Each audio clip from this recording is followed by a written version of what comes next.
حکایات تصوف کے زیر عنوان آج ایک بہت ہی خوبصورت اور دلچسپ حکایت منتخب کی گئی ہے آپ کے لیے۔ اس کا ذیلی عنوان ہے قناعت کی فضیلت، اور ہم یہ بھی کہہ سکتے ہیں کہ لمبی آرزوؤں کا جو وبال ہے، جس کو طول عمل کہا جاتا ہے، جو ناپسندیدہ گنا جاتا ہے، وہ بھی اس کا مرکزی خیال ہے۔ یہ کہانی چنی گئی ہے حضرت سعدی شیرازی کی مشہور کتاب گلستان سے، اس کے تیسرے باب سے، اور حکایت نمبر ہے 21۔ فرماتے ہیں کہ میں نے ایک تاجر کو دیکھا جس کا سامان تجارت 150 اونٹوں پر لدا ہوا تھا، اتنا زیادہ تھا، اور اس کے غلام اور خدمتگار 40 تھے۔ ایک رات جزیرہ کیش میں، ناظرین مکرم یہ جزیرہ کیش ایران کا بہت خوبصورت جزیرہ ہے، خدا کرے کہ ایران بھی خوبصورتی اس کی بھی قائم رہے اور جزیرہ کیش کی خوبصورتیاں بھی قائم رہیں۔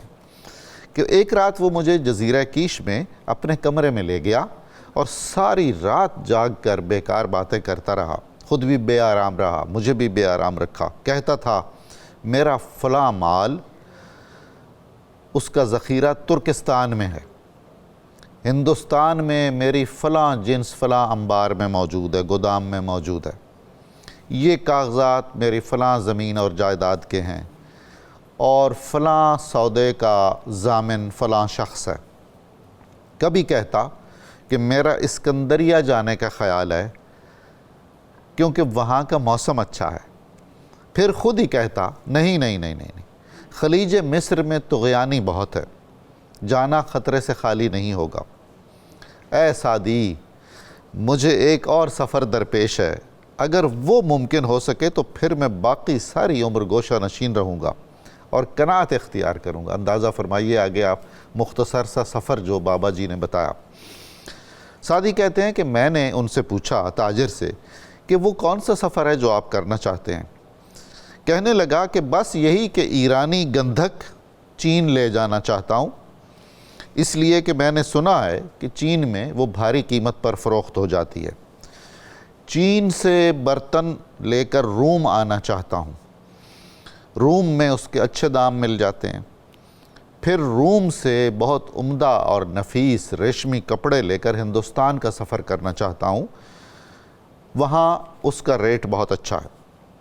ہندوستان سے فولاد لے کر حلب جانا چاہتا ہوں، اور حلب سے شیشے خرید کر یمن کا ارادہ ہے انشاءاللہ، اور یمن سے چادریں خرید کر جو وہاں کی خاص سوغات ہے اپنے وطن ایران میں آ جاؤں گا، اور اس کے بعد جب یہ سفر سارا مکمل ہو جائے تو میں سفر چھوڑ دوں گا، بس صرف دکان پر بیٹھا رہوں گا۔ سچ یہ ہے سعدی کے بقول کہ اس نے اس طرح کی فضول باتیں اتنی زیادہ کیں کہ مزید کچھ کہنے کی اس میں تاب نہ رہی، سکت ہی نہ رہی۔ کہنے لگا سعدی تم بھی تو کوئی بات کرو، تم نے بہت کچھ دیکھ اور سن رکھا ہے۔ میں نے اسے یہ 2 شعر سنائے۔ آگے سعدی نے شعر لکھے ہیں جن کا ترجمہ اور ایک شعر میں ویسے پڑھ بھی دوں گا۔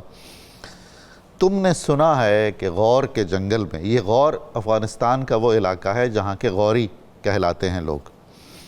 تم نے سنا ہے کہ غور کے جنگل میں ایک سردار کا ساز و سامان گھوڑے سے گر پڑا تھا، اور جب اس کو یہ حادثہ پیش آیا تو اس نے کہا چشمے تنگے ہرس دنیا دار را، یا قناعت پر کند یا خاک گور۔ دنیا دار کی لالچی آنکھیں کبھی نہیں بھر سکتی، ان کو یا صرف قناعت بھر سکتی ہے یا پھر قبر کی مٹی ہی ہے جو اس کو بھرے گی، ورنہ وہ آنکھیں اسی طرح بے چین اور مضطرب ہی رہیں گی۔ ناظرین مکرم، مال و دولت جمع کرنا اور مرتے دم تک اس کی ہرس میں مبتلا رہنا ایک بہت بڑا عذاب ہے۔ یہ دلی، دماغی، نفسیاتی، روحانی عذاب ہے۔ یہ جو خواہش مال و زر ہے، یہ وقت کے ساتھ ساتھ لمحہ بلمحہ جوان تر ہوتی جاتی ہے۔ وہ کہا جاتا ہے کہ آدمی چو پیر شود ہرس جوان می گردد۔ آدمی جتنا بوڑھا ہوتا جاتا ہے اس کا یہ لالچ اتنا ہی زیادہ ہوتا جاتا ہے، اتنا ہی بڑھتا جاتا ہے۔ اللہ تعالیٰ اس کو قناعت کی دولت ہی عطا فرمائے تو اسے کوئی سکون نصیب ہوتا ہے، ورنہ بے سکونی اس کے مقدر میں لکھ دی جاتی ہے۔ ساری دنیا کی نعمتیں بھی اس کو حاصل ہوتی ہیں، اس کو سکون قلب میسر نہیں ہوتا ہے۔ یہ جو سلسلہ ہے خواہشوں کا، خصوصاً دنیاوی خواہشوں کا، اس کا تو کوئی انجام ہی نہیں ہے۔ ایک بڑے مشہور اردو شاعر ہیں، مرحوم ہو گئے، حضرت جلیل مانک پوری، ان کا شعر سنیے: حسرتوں کا سلسلہ کب ختم ہوتا ہے جلیل، کھل گئے جب گل تو پیدا اور کلیاں ہو گئیں۔ جس طرح انہوں نے بتایا تاجر نے فلاں ملک جاؤں گا، پھر وہاں سے فلاں سودا لے کر اگلے ملک جاؤں گا، تو یہ تو ساری زندگی بھی لگے رہیں گے، تو ان کا سفر بھی نہیں ختم ہوگا، اور وہ کبھی موقع نہیں آئے گا کہ یہ گوشہ نشین ہو سکیں اور کسی جگہ اطمینان سے بیٹھ سکیں۔ یہ پھر جتنا ہم مال جمع کرتے رہتے ہیں، اس میں ایک فطری نتیجہ یہ نکلتا ہے کہ مزاج میں کنجوسی، خست اور بخل پیدا ہو جاتا ہے۔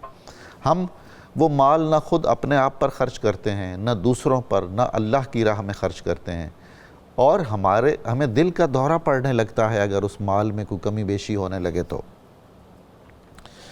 ایسا مال مرنے کے بعد دوسروں ہی کے کام آتا ہے، خود انسان کے کچھ کام نہیں آتا۔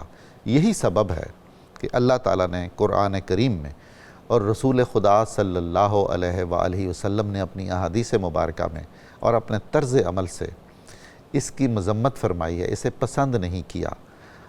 رزق حلال کمانا عبادت ہے، مال جمع کرنے پر بھی کوئی پابندی نہیں ہے، لیکن مال کی حرص کو دل میں بسا لینا یہ پسندیدہ نہیں ہے۔ اللہ تعالیٰ ہم سب کو قناعت کی دولت عطا فرمائے، اور جو بھی مال و دولت ہمارے پاس ہے اس میں ہم دوسروں کا حصہ بھی دیں، جو خدا نے فرمایا ہے کہ تمہارے اموال میں سائلوں کا حصہ بھی ہے، محروموں کا حصہ بھی ہے۔ ہم زکوٰۃ بھی اپنی دیں، اپنے خیرات بھی دیں، صدقہ بھی دیں، اور اس کے بعد ہم حریص نہ ہو جائیں حصول مال و زر کے لیے۔ آپ سب کا بہت شکریہ، دعاؤں میں یاد رکھیے گا۔